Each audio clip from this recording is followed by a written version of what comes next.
But you know, as convincing as that is, my dear friend, the late Eugene Berger, who is also very influential, was an influential magic teacher, said, even that version of the 4-A's trick is still just the strange and wondrous adventures of a bunch of playing cards journeying through some guy's hands, right? I mean, who cares about that? What we care about is people and living. I knew that if my audition of the 4-A's effect would stand apart, it needed to be about something other than just playing cards. And that's when I experienced a performance of what is usually regarded as the greatest piece of card magic of the 20th century.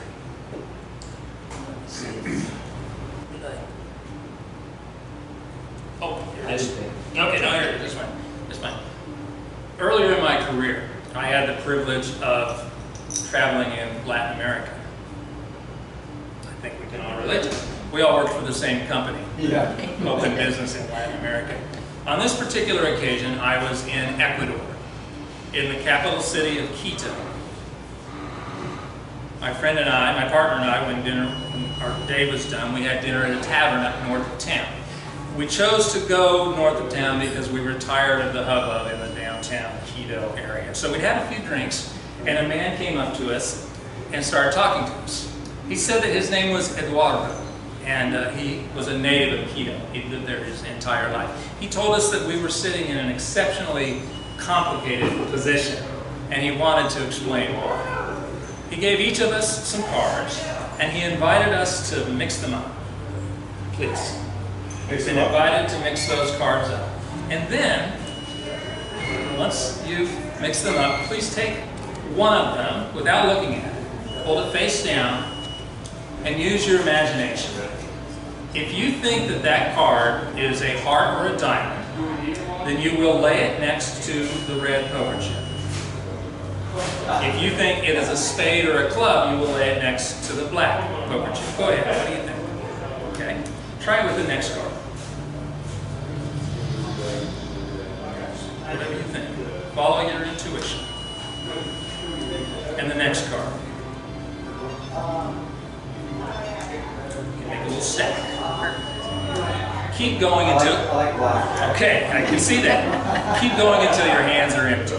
Just follow your intuition. Yes, keep going until your hands are empty. Ecuador, of course, lies on the equator. That's why it's called Ecuador. And you can imagine that most of the, you honestly think all of them are clever. Is that what your intuition told you? You can imagine that the bars and restaurants in Quito take advantage of that fact. Most of them have a big line painted down one wall and across the floor so that you can take selfies straddling the equator, right? It's a tourist attraction.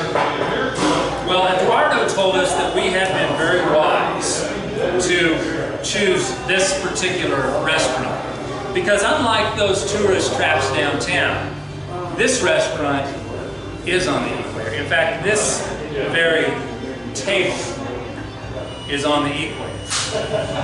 You're sitting to the north of the line and you're sitting to the south.